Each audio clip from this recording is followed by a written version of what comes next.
Nature's first green is gold, her hardest hue to hold. Her early leaves a flower, but only so an hour. Then leaf subsides to leaf, so Eden sank to grief. So dawn goes down to day.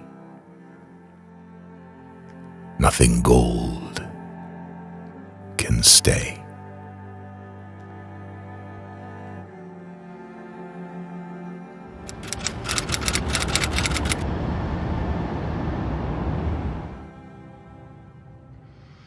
Dude, the Doomsday trailer just dropped. Doomsday trailer? Didn't that come out before Avatar? Hasn't that been out for like months? They did like the whole Steve Rogers as a baby thing? No, those were the teaser trailers. Okay, this is the actual trailer for the movie. Oh, okay. God, I'm so excited. Okay, what? I didn't even say anything. No, you're sitting over there being all quiet and judgy. Just say it. Okay, I don't know, man. Aren't you just like a little tired of all this? Tired? What do you mean tired? Of course I'm not tired. I'm so excited. This is the biggest movie of the year. How could I not be excited for this? Sure, yeah, but This is Marvel we're talking about, okay? We love Marvel. let's not pretend that Marvel is still the thing that it used to be. It hasn't really been that for a while now, right? We've been going to every movie since we were a kid. Like, this was our childhood. Endgame was the most fun we've ever had in a theater. How could we not want more of something that we already love? It just doesn't make sense. Okay, sure, yes, everything you said, but notice how you didn't mention anything in the last 5-6 years? Yeah, it was our childhood, but it's over. It's done. It's not anymore. Name anything that's come out since Endgame that you felt even remotely that way about. Spider-Man? No, Spider-Man doesn't count, okay? Spider-Man is cool outside of Marvel, Okay, all right? fine. We don't. Yeah, I guess. It's not the Spider-Man same. doesn't count. It's always cool no matter what. You're just one of those haters, man. Okay, you're so cynical about everything that's come out since Endgame. You haven't even seen those movies. Okay, but you know that means that you're admitting that you haven't seen them either. And I think there's a reason for that. You're just not that interested anymore. You don't really care about the characters anymore. And I don't know, maybe we're just getting older or something. I don't think it's fair though, because you point at all the stuff that isn't quite as good as it used to be, and then you use that as ammunition and evidence why the whole universe isn't fun. Can't you just let me have this? I'm not. Enjoy it if you want to. I guess I'm just trying to prepare you for the disappointment. I don't want you to be upset when something that you really love doesn't quite live up to the expectations. Okay, whatever, man. All I know is that in 2 minutes and 26 seconds, Whatever, man. you're gonna look like a real fool. And all you're gonna be hearing from me is, I told you so. So I watched the Doomsday trailer. I watched it, not that guy in the sketch. He's chill, but he gets a little excited about stuff. You know, you gotta give him a second. The thing is, I don't like trailers. I've already made it very clear that I don't like trailers. I made a whole video about it. Go watch it, it's right here. At least when I watch a trailer that I dislike, I get a sense of negativity from it. I get the feeling of, oh, that's bad, or that's not something I would wanna go watch. The biggest thing I can use to describe what it felt like to watch it was that I felt nothing. I felt this overwhelming sense of emptiness throughout the entirety of the experience. And it's only a 2-minute trailer. It's more interesting than that because there was this feeling like I was waiting the whole time. I'm actively consuming the thing that's supposed to get me excited for the movie. The entire length of the trailer, all I'm thinking is, well, I can't wait for the character that I like to show up. I can't wait for the real guys to show up. Shang-Chi and Gambit are fighting. I can't wait for someone real to show up. And then at the end, they're all in a little room and then the trailer ends and it's Doom and Thor and I went, oh my God.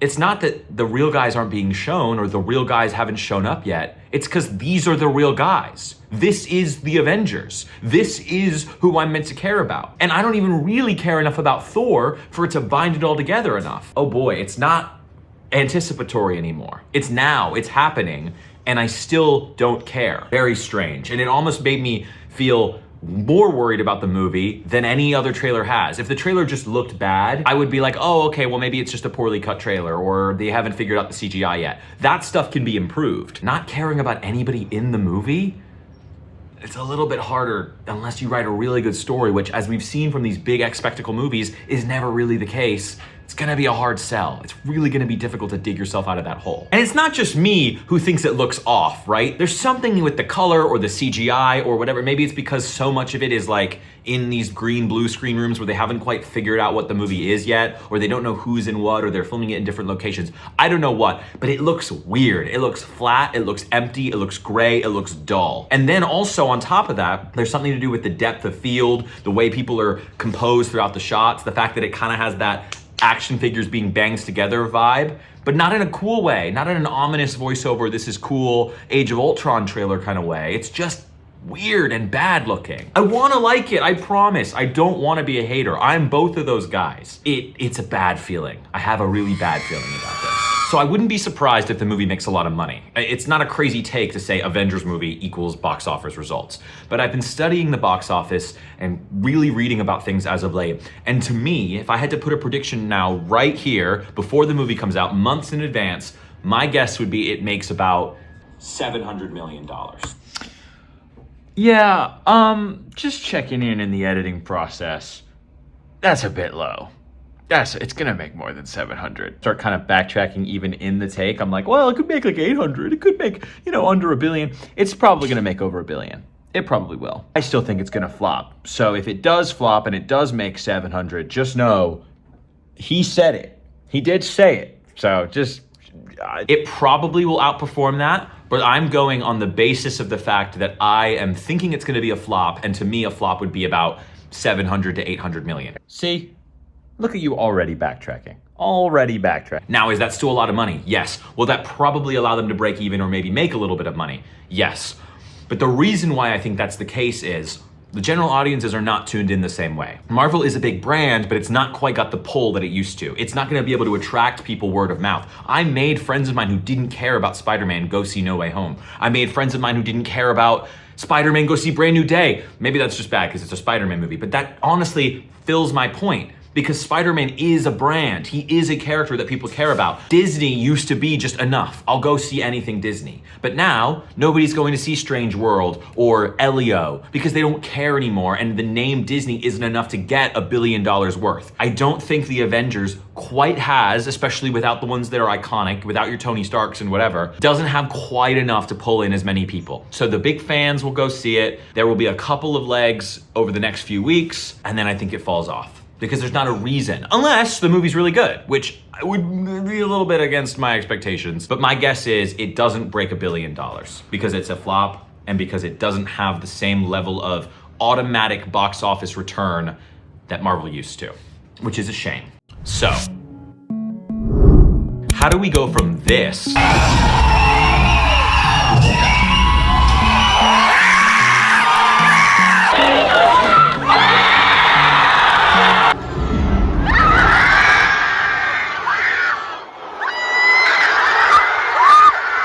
to this? The Marvels is a box office letdown for Disney. We're done with Phase 4. Yeah, nobody liked Phase 4. It was a disaster. Look at this dude. Wait till you see the... No, no, no, no.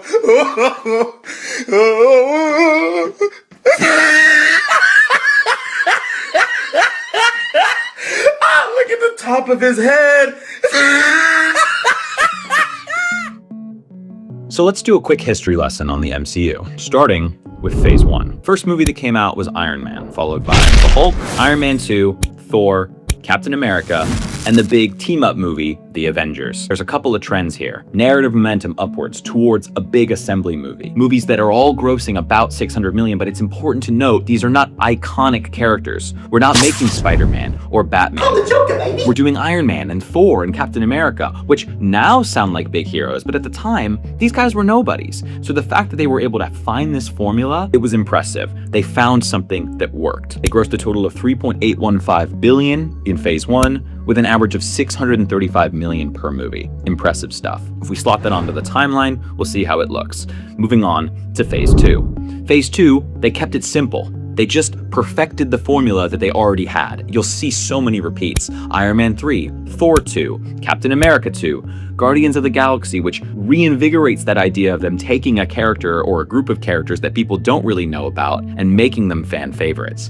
And that builds back up to the same assembly movie, which didn't have the same acclaim as the original Avengers, but still made a ton of money. You can see all of these guys are a little bit higher in terms of box office return. Yes, we have Ant-Man. Sorry, Ant-Man, you're the little black sheep, little brother of the franchise, but that's okay because you still did well. Phase 2 made $5.273 billion with an average of $870 million per movie, even higher than Phase 1. This is the MCU formula perfected. A couple of movies, a big team-up movie, we got it down. And that's where we move on to Phase 3.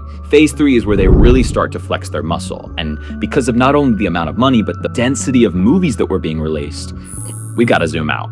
Phase 3 had Civil War, Doctor Strange, Guardians 2, Spider-Man, Thor, a couple of months. These 3 movies released and they all made over $800 million.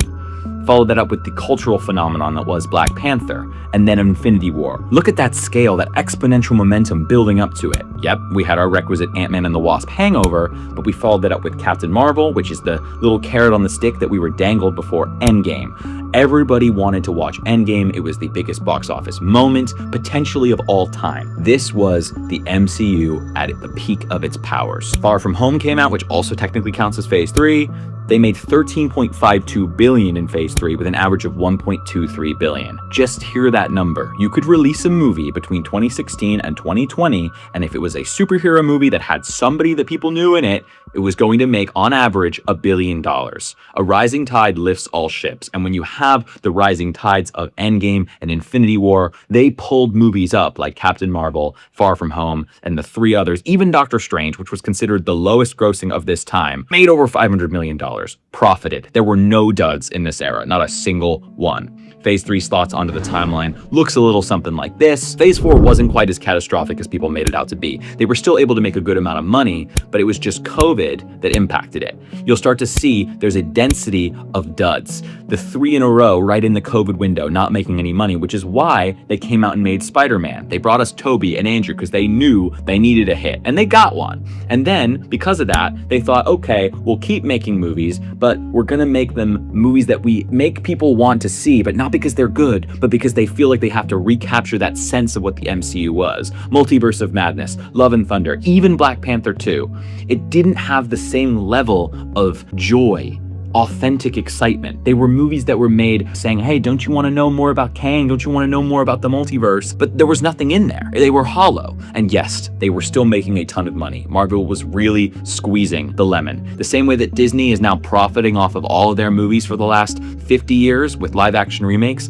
I think this is the quote unquote live action remake era of the MCU, so to speak. It's a time where they're not making great stuff, but they're able to reap the benefits of what they sowed 5 years earlier. Phase 4 made a total of $5.72 billion with an average of $817 million. But remember, we no longer have the benefit of inflation. So I would put this on par financially with Phase 1. Slide that onto the timeline. It looks a little like this. Not quite as bad as you were expecting, but still lower than Phase 3, about as good as Phase 2, and not quite on the same level of cultural impact as Phase 1. And now, the dreaded Phase 5. We had Quantumania. Not a good movie, not a great box office return. Think about this. COVID is over. People are going back to theaters, and they're still not able to quite galvanize fans and audiences the same way they used to. Guardian 3 was a good movie. Didn't quite hit the same heights previous movies made. Marvel's, their first huge flop. Then we had The Saving Grace. Deadpool and Wolverine. Let's get Hugh Jackman and Ryan Reynolds, and we'll make it something people want to see. And yes, people did go out and see it, but not quite to the level that people used to. 1.2 billion? Back then, they could release Captain Marvel. They could throw out a dud and it would make $1 billion. Now, their massive Saving Grace movie is doing it. And now we have 2 back-to-back duds, again, in Captain America Brave New World and Thunderbolts, which movies people didn't even dislike. I liked Thunderbolts. I thought it was pretty good. But again, it doesn't capture that same spirit. Yes, whether or not you think they're good movies or bad movies, or you understand why people go to the movies, 10 years ago, $800 million worth of people went to see Ant-Man and the Wasp. Okay? And now you can't even get 300 million to go see Thunderbolts, which is supposedly the brand new Avengers team-up movie that's building towards the final ensemble. Try to tell me superhero fatigue isn't real. Phase 5 made a total of 3.66 billion, with about 610 million per movie, the worst of all the phases so far. We slide that onto the timeline, it looks a little like this. We can see the deceleration, but if I account for inflation, it looks a little more like this, which just makes it even more drastic, even more obvious. We are on a downward trend. Now, I don't think box office is the only thing that is a metric for what a movie is worth, but this is just a representation of the fact that we hit a peak and then Marvel tried to hold on to that peak for a while, but they were never able to quite capture a sense of upward momentum or trajectory again. Now, the alarm bell should be sounding. We are marching towards an Avengers, an Endgame, an Infinity War, or even a No Way Home. We are moving towards that level of spectacle movie, and they're expecting it to pull in $2 billion? I just don't buy it. If you look at those spectacle movies as a culmination of the box office and the appeal of the movies around them, I can add together Thunderbolts, The Marvels, and Brave New World, and maybe add an extra 100 million on, and what? It's gonna gross $1 billion, at most, because the appeal just isn't there. So, where are we now? I don't know if you guys know this, but there's this really weird thing that happens where you can be making a video and the world keeps going and stuff keeps happening outside, and it makes it frustrating because then it kind of makes some of the stuff that you say a bit contradictory or obsolete. I don't know if anyone who makes YouTube videos has noticed that, but it's a really weird specific niche thing that only I have to deal with. Spider-Man Brand New Day came out and it made so much money. It's currently still in theaters, it's currently still racking up the box office, and the expectation is that it'll probably land somewhere around 2.4 billion global worldwide, which is a lot of money. And that's an incredibly successful movie. I would guess it's going to be, what, the third or fourth highest grossing movie ever. Now, is that a good thing for Marvel? Objectively, yes. Do I think that they will learn some of the correct lessons from that movie's success? Also, yes, I really think they do. I think the director, Destin Daniel Cretton, I think he understands the character. I think they gave him a little more control. The movie didn't feel quite as corporate-y as it could have. And I think because he did Shang-Chi and it was a really good movie, but it wasn't financially successful, and then he did Spider-Man, which was similar heart, similar vein, and also was financially successful, I think they're gonna recognize that that is the through line. I hope they learn that lesson. But they could also learn the wrong lesson, which is, oh, we're fine. Oh, the ship is actively sinking, but someone just threw a dance party and everybody is excited about that. That dance party over there is sick. So don't worry about all the water flooding in, focus on the dance party, because that, So yeah, I hope they learn the right lessons. I hope they take the right things from Spider-Man's success. Do not think that you can shove Shuri, Black Panther, Shang-Chi, Gambit, and, Yelena as Black Widow, which, it's so funny. Okay, I have so many thoughts. There were times in Brand New Day and in other movies, but I just haven't been watching them as much, where they would say something and it would break my immersion because I would go, oh, that's the director and the movie and the MCU reminding us that these are the characters. Like, they were in Brand New Day and I heard Ned go oh, it's Black Widow. And I was like, oh yeah, I guess technically that's Black Widow, but it's not. Scarlett Johansson is Black Widow. And I know that's me being immature and not being able to move on from a specific actor or actress portraying a character, but they're not. If I say Captain America, who do you think of? If I say Black Panther, who do you think of? If I say Black Widow, who do you think of? Exactly. That's the first thing. Second thing, the second trailer for Doomsday came out while I've been editing this. It came out a couple days ago, and it's better. It's a much better trailer. It's the sneak peek from D23. It doesn't alleviate all my concerns. It doesn't even alleviate any of my concerns, I would say. But I definitely felt something watching it. I felt a little bit more like, okay, they're recognizing that the movie's not generating the same level of hype. Maybe they saw ticket sales weren't up or just general online sentiment. And they thought, okay, we need to give them more Doom. We need to build up more of a sense of scale and a sense of threat. And we have to get people to think well, we haven't been doing this over the course of many years, so we have to do it in trailers. I get it. I get the choices that they're making, but it doesn't fix the problem. It's sort of like putting extra duct tape on something that's already duct taped. It's yeah, it's gonna add slightly more support, but if something were gonna break that duct tape anyway, it would break it. It's not gonna fix the actual underlying foundational issue. In that little history lesson I was giving, I think one of the focuses that it showed me was that the big team up movie, when you get to see it visually, is such a culmination of the movies that came before it. That was the theme that I picked up. Not just financially, but in terms of story, in terms of narrative. We broke these movies up into phases, not just because years go by and it's easier to, market things as different chunks of time, but because they had different stories, they had different identities. I think that first Avengers movie was a really special thing. It started as the iconic team-up movie, and it was the idea that yes, we all have our own individual threats at different scales, but we have to work together. We have to utilize our strengths and weaknesses and use them to make all of us better, because this individual threat that's facing us now is bigger than all of us. Oh, well, this could be about the general public, or it could be about human beings in general, or maybe we're just trying to teach kids how to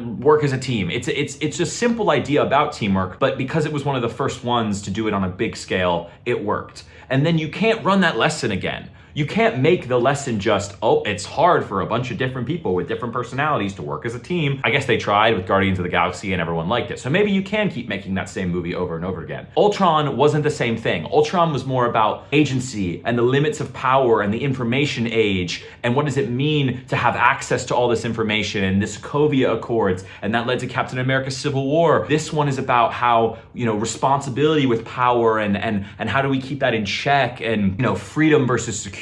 And it's a more modern idea because there are companies that are starting to use the same rhetoric that we use in superheroes, industrial complex around cybersecurity and information and surveillance, using superheroes as sort of propaganda for like, hey, this is fine because superheroes are saving the day. We're the good guys. And it's an interesting way to tie it back into our real world. The reason I bring these two examples up is, what does Doomsday have to say? What is the point? What is the lesson? I'm thinking about based on what our most recent movies are, and one of the problems with the multiverse saga was that it was so diluted and watered down because they lost a sense of focus. Everything Everywhere All at Once was a good movie because it took this idea of how overwhelming and unsatisfying and confusing the multiverse can be if you think, wow, I'm just one of infinite copies of myself. And it made that the focal point for her story. And it was about how, yes, your daily life may feel underwhelming. It may feel like you made the wrong choices. It may feel like there's versions of you out there that if you had just made choices differently along the way, you'd be cooler or smarter or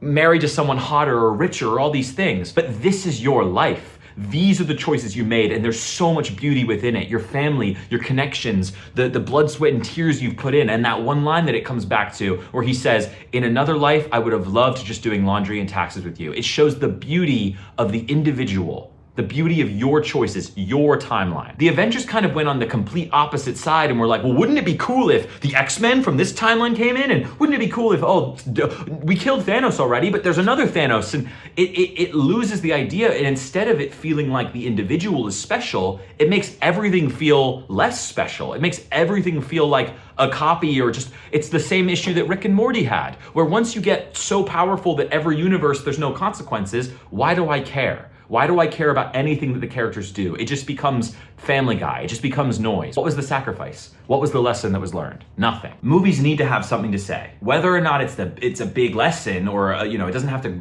shake the earth, but it has to have something to say. The reason why people liked Superman was because it was about kindness. It was about being good for the sake of being good, where we live in a cynical, pessimistic world where everything is broadcast, everyone's opinion is out there all the time, and the people in charge are not incentivized to be good. There's war, there's famine, there's tech growth, there's capitalism for the sake of capitalism, but Superman says, I'm gonna do the right thing because I can, and because I should. There's no need for bureaucracy or debate or, chat rooms or monkeys online typing mean things. I'm gonna do the right thing because I have the capability to do so, and I should do the right thing. Being kind and being nice is badass. And that was an awesome lesson. So even if you thought the movie was just an superhero movie, you can look into the heart of it and go, being kind is badass. Hell yeah. And there was a whole trend that went around because of that notion. And then I look at Doomsday and I go, what are these movies about? What was Captain America about? Was it about Hulk punching stuff and being red? Maybe, actually, I didn't see that one, so I don't know. What was Thunderbolts about? Thunderbolts was about family. It was about found family, and it was a cute movie, but we can't do the found family thing again. We've done it 3 times for these Avengers movies. And they're also human beings. They're just regular people with like maybe loose, close to superpowers. I guess there was ideas with Sentry, but it feels like we're grasping at straws here, and when you're selling us a big movie, and the trailer is just Thor going, hey, I fought a lot of really hard guys, and and this guy's the hardest guy ever, so we are screwed. It's like, fine, but you know, a little bit unsatisfying. It's not the most, especially after years and years and years of buildup. And when you have a whole loyal fan base of people who are really excited about it, it's a shame. We are kind of past, or at least we're in a little lull period, the eye of the hurricane, where your movie doesn't get to be just really nice looking. At least not the kind of nice looking that Avengers is, because it doesn't look good enough or smooth enough or cool enough to excite people in the same way. When Spider-Verse comes out, or even the Odyssey, it feels practical and big and loud, and it has this very cool sense of scale and gravity. And Spider-Verse is just a flex of, wow, look how cool animation is now. When we spend time and we give enough money and resources to something, they can make truly beautiful works of art in every frame. The Avengers doesn't look like that. It looks like glued, pasted together, green and blue and gray CGI rooms and assets. And I can imagine if you were to do the chroma key thing, 70% of the frame would just fall apart and disappear at any given point. Couple more points, but the other things I want to talk about are how they also made the choice to bring back Robert Downey Jr., which I'm conflicted on because it feels too obvious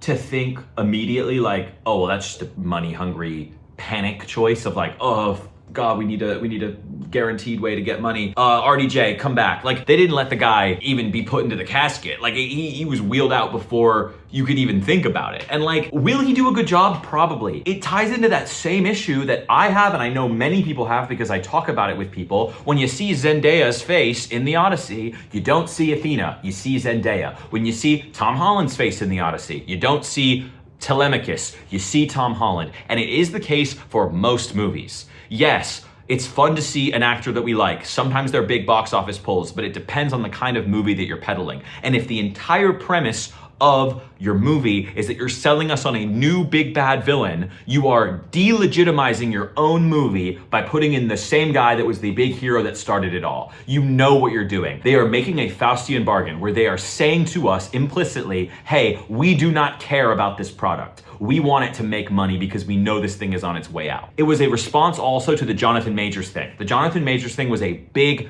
misfire. They put a lot of stock, a lot of future bankroll into this guy being the big bad for at least 5-6 years. But then when all the controversy happened, they went, we can't risk that again. We can't risk $1 billion on a guy who people might not even like or might not even respond to, or he might have controversy. So what they said was, we're gonna make the safest possible choice that we can. We're gonna bring back the guy that everybody likes and everybody misses, and we're gonna make him the focal point of our big movie. Even though there's been no setup, no build-up, nobody knows anything about him, we don't have any themes in place, we don't have any ideas. It's gonna be another world-ending story about a misunderstood villain, another amusement park ride. Scorsese was wrong, I think, when he said that these movies have no value and they're theme park rides. But when they make choices like that, it's really hard to defend them because it's like, you know what you're doing. You know that you are a business and you are making a business decision, but it is a weak decision. It is the decision that is made by somebody who is on their last legs trying to make the most of something before they go out. It is not the decision of someone in a position of strength. It just can't be. Oh, let's talk about that too. That's a whole other element of this that I completely forgot about. It's not just Marvel, and it's not just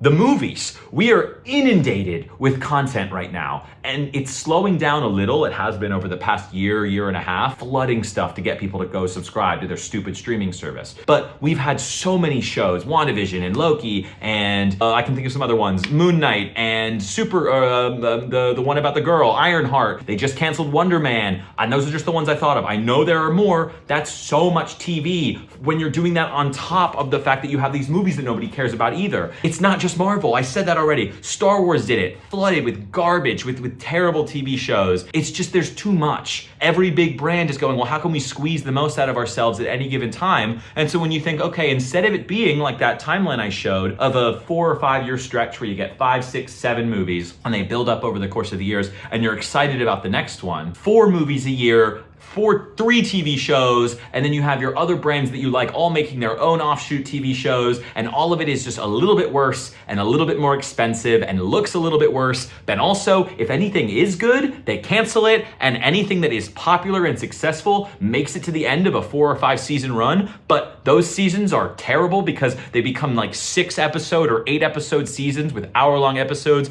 that take years in between them. And if you're really, really lucky and you find a show that works works and they find a way to squeeze out a 6 or 8 episode season and get to their 4th or 5th season, you know what happens? They write a terrible, awful finale and it sucks. What are we doing? DC is canceling their stuff too. I forgot about DC. There's a whole other side to this. There's a whole other superhero universe too. They're making movies. Okay, but can you see how exhausted we all are? And when I said at the very beginning of this video, I said, aren't you tired of all this? That's what I'm talking about. I'm tired of this state that we're in. And so when you're on your last legs and you're bent over and you're panting for air because you're so exhausted by the universe and the constant stream of not only movies and TV, but Instagram and YouTube and people's opinions, and then they go, are you excited for Avengers Doomsday? I go, no.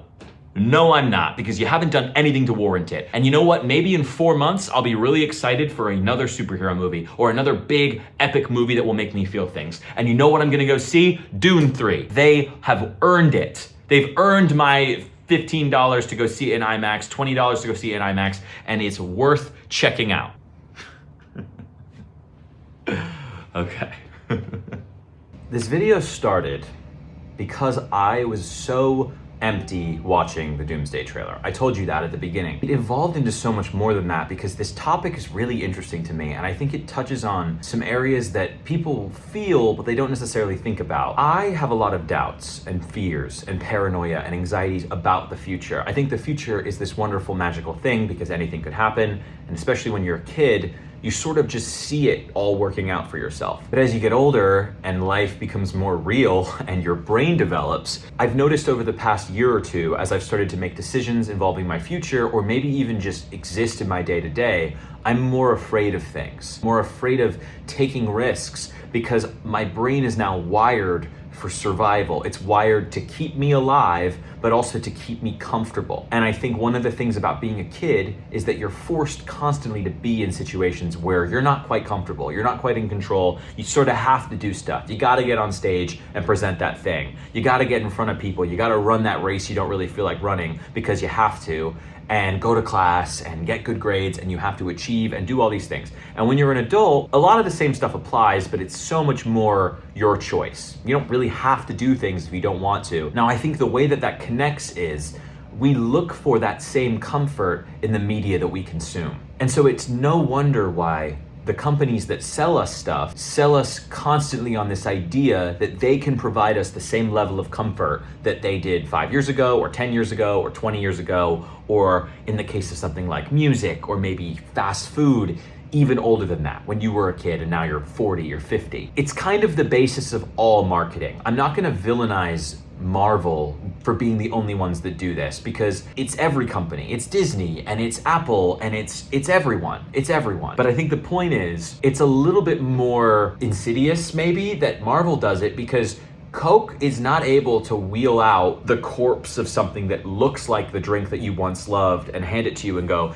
doesn't it taste good? And it tastes bitter and empty and flavorless. You open a bottle of Coke, for the most part, it's gonna taste like a Coke until they change the recipe or something. If they keep it the same, it's gonna taste the same and it's gonna inspire those same memories and feelings in you. Marvel doesn't have the same luxury. If they keep wheeling out the same imitation copy of the thing that they made 5, 10, 20 years ago, yeah, it might strike a couple of those same chords, but for the most part, it's going to make you feel worse and worse. It's going to remind you that you're no longer the person that you were when you consume those things. And I think that's why, not just media in general, but the MCU, and let's say Disney as another example, means so much to a lot of people. Anytime that a brand or something can extend beyond 5, 10 years, beyond a trilogy, and they can extend it into an era of your life, that thing being not quite as good isn't just a sign that the movies or the consumerism element doesn't fulfill you in the same way. It's also a sign that you, by nature, are no longer in that same stage of your life. You are now past it and incapable of going back. So of course we want to hold on to the past and hold on even to the present. Because if you enjoy something in the present, you go, oh, I want this so bad, I want this to be every day, I want this to be every moment. And any time you spend not feeling that way feels like a defeat, it feels like a loss. So I empathize with people who look at Disney characters or going to Disney World every month. I still think you're a little bit weird, but I recognize where those thought processes come from. It's for a sense of stability, a sense of safety. And Marvel is trying to capitalize on that. obviously. It ties into everything. It's a human thing. It's not just weird people or people who like routine. It's everybody wants that. It's the Roman Empire. They had 5 good emperors. It was the peak of civilization at the time, and then every iteration of it after that point was just trying to recapture what those 5 emperors did. And whether that was through the expanse and trying to reclaim the same lands or reclaim the same glory or the iconography or the art or the battles, it didn't matter because the empire was on a decline. And when things are on that big of a scale, you don't get to see them in real time. You just get to feel the effects of them in history books years later, decades later, even lifetimes later. The Marvel Universe happened in 15 years. So we were able to analyze it before, during, and in my opinion, after its peak. Now, will I look like a fool maybe in 10 or 15 years if Marvel makes this big resurgence and everyone gets back on board? Yes. I just don't think that's gonna happen. I think for the most part, it had its moment in the sun, and like any big cinema era, I think it's over. But the thing is, it's so interesting metatextually too, and I think that they could make comments on this within their own movies. I think that would be a really interesting avenue. This is not what Star Wars is about, but it reminds me of the story of Anakin Skywalker.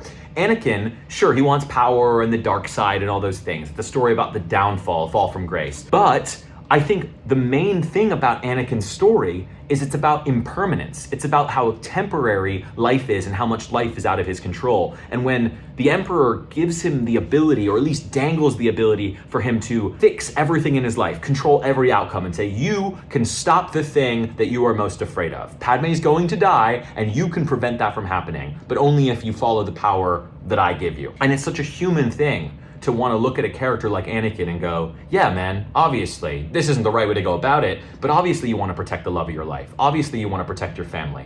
And it's even more interesting that the actions and the fear and the cowardice that pushes him towards that thought process in the first place is the very thing that ends up making it happen. It's very Oedipus Rex of you meet your fate on the road to avoid it. It's so cool and metatextual. And why doesn't Marvel tap into the same ideas of like, the temporary nature of things, the temporary nature of the height of their power? Superheroes are not going to be the main consumer thing forever. One of my favorite movies of all time is The Incredibles, and that's what the movie is about. It's about how the glory days are over, and while we may try to recapture them, it's never going to quite be the same. And now there's different value in life. There's your family, there's your sense of self, there's your partnerships, there's your friendships, there's just your individual goals, your individual projects, the things that you care about. Those things can bring value to your life when you're not getting the praise and the prestige. Marvel doesn't want to sell us that idea because they want us to still think they're the $2 billion company that's gonna make us happy. I just don't think they got that sauce anymore. And it's sad to watch something that you love fall. It's sad to watch something you love not be the way that it was before. But I think it's necessary. But there's this concept in Japan called mono no aware. It's like the transience of life, the transience of all things. And I think it's a beautiful concept because we all recognize it, but they put words to it and they recognize that the beauty of something can lie within the fact that it is temporary, not in spite of it. So when you have a beautiful cherry blossom, the reason why it's so beautiful and so special is not because it looks so nice and that you can make a painting of it and write about it and take a photo of it and put it up on the wall. It's because those photos are attempting to capture the temporary impermanent state that it's in. And eventually it will die and it will have to return back to the earth and it will be gone. You only get it for the spring or the summer or whenever, but it doesn't last forever. And we shouldn't be afraid of that. We should celebrate that. When something is beautiful for a short period of time, we should be ecstatic about it. Like I can talk about college and I look back at it and I remember being in those moments. You know, when people talk about the old days or the good days, I was like, that's happening right now, and I recognize it, and I'm already nostalgic of it right now, but in a good way. Like I appreciate the fact that I'm not gonna feel this way forever, that I'm not gonna have this freedom, this youthful sense of everything being exciting and fun and my friends. I recognize that that's not going to be every day. I can still have good moments, they're just gonna look different. I'm gonna draw fulfillment from different areas. It felt really special to be appreciative of how fleeting it was while it was happening. I was like, great. I'm glad I'm able to soak it in and enjoy it. And that's why this idea is so cool to me, because I will continue to watch movies and continue to love movies. And I like how over the past month, 2 months, 3 months, I've started to engage in different kinds of movies and notice that life goes on. It's an interesting way to feel when you're in your mid-20s, but it's sort of, there's this sense that the world is ending when you start to turn 23, 24, 25, because you're out of school, you spend more time by yourself, and it feels like all your memories and all your identity is based off of things that have already happened. But then, once you start to live life a little bit, you watch some movies, you go on some dates, you visit some countries, you have things to talk about. I'm making YouTube videos now. I never did that when I was in high school and college. Life is transient. It continues, it moves forward. And as much as that can be scary, that's the very thing that gets you out of bed in the morning. That's the very thing that makes life worth living. That is the reason why you have a family, is the reason why stuff matters. If everything was permanent and immortal and lasted forever, what would be the point? Your brain would just get used to it and you just wouldn't be able to create the same level of enjoyment out of stuff. Maybe I'm going a little bit too philosophical, a little too big for something as simple as